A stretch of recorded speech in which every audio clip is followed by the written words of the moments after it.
17 বছর পর দেশের মাটিতে ফিরছেন বিএনপির ভারপ্রাপ্ত চেয়ারম্যান তারেক রহমান। যুক্তরাজ্যের সময় বুধবার সন্ধ্যায় লন্ডন থেকে রওনা দেওয়ার কথা রয়েছে তার। এ সময় তার সাথে থাকবেন স্ত্রী জুবাইদা রহমান ও কন্যা জাইমা রহমান। এ বিষয়ে আরও খবর জানাতে লন্ডনের হিথ্রো বিমানবন্দর থেকে যুক্ত হচ্ছেন সহকর্মী আরিফ মাহফুজ। আরিফ, কি অবস্থা দেখছেন এবং সেখানে নেতাকর্মীরা এখনো ভিড় করে আছেন কিনা, যদিও তারেক রহমান এর মধ্যে বাংলাদেশের উদ্দেশ্যে রওনা হয়েছেন? তানিয়া, ধন্যবাদ।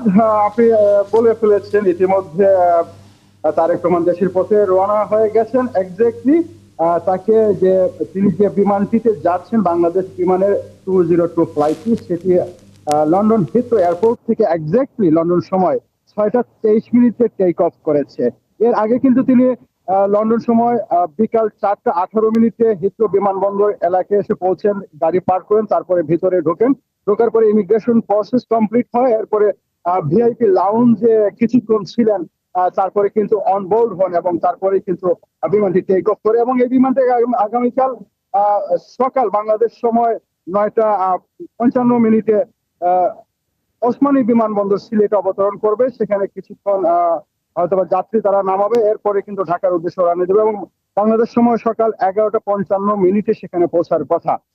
এর আগে যদি তানিয়া বলতে চাই যে এখানে আসলে একটা অনেক ইমোশনাল সিচুয়েশন তৈরি হয়েছিল, বিশেষ করে নেতা কর্মীদের মধ্যে। নেতাকর্মী যারা আসলে যুক্তরাজ্য বিএনপির অনেক নেতাকর্মী, তারেক রহমান 16ই ডিসেম্বরে যে স্পিচ দিয়েছিলেন যুক্তরাজ্য বিএনপির সর্বশেষ মিটিং এ, তিনি বলেছিলেন যে এয়ারপোর্টের শৃঙ্খলার কারণে বজায় রাখতে গিয়ে আসলে কোনো নেতাকর্মী এয়ারপোর্টে আসার প্রয়োজন নেই। আসলে তারা আসেন নাই। তবে অনেক নেতাকর্মী কিন্তু একই ফ্লাইটে সফর সঙ্গী হয়ে যাওয়ার জন্য টিকিট করেছিলেন এবং তারা এসেছেন।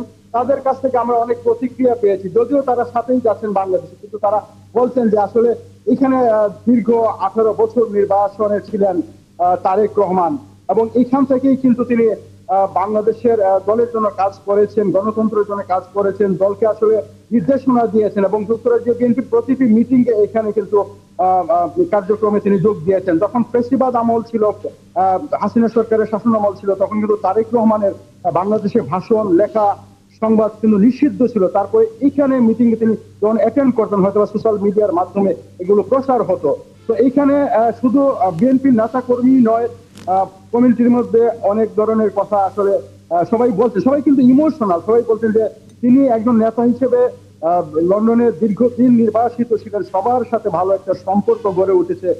বিভিন্ন সামাজিক প্রোগ্রাম, আমরা যেগুলো বলি বিয়ের প্রোগ্রাম, তারপরে ঈদের জামাত, মিলাদ মাহফিল, এগুলিতে তিনি কিন্তু রেগুলার অ্যাটেন্ড করেছেন এবং সেখানে মানুষের সাথে কথা বলেছেন, শুনেছেন, মানুষের কথা, তার কথা মানুষের কাছে শেয়ার করেছেন, নিজের দুঃখের কথা শেয়ার করেছেন। তো এইভাবে একটি মানুষের 18টি বছর, আমি যদি বলি তানিয়া যে আসলে তারেক রহমান যে 18 বছর এখানে কাটিয়েছেন একজন মানুষের, একজন পুরুষের জন্য, এই যে তার বয়সের যে সময়টা ভেরি গুরুত্ব ইম্পর্টেন্ট একটি সময়। এই সময়টি তিনি দেশের আলো বাতাস মাটি থেকে দূরে থেকেছেন, তারপরে কিন্তু তিনি দেশের কল্যাণে কাজ করে গেছেন। মাহফুজ, আমরা ফিরবো আপনার মাধ্যমে। আমরা জানছিলাম সর্বশেষ খবর, আসলে তারেক রহমান এরই মধ্যে বাংলাদেশের পথে রয়েছেন।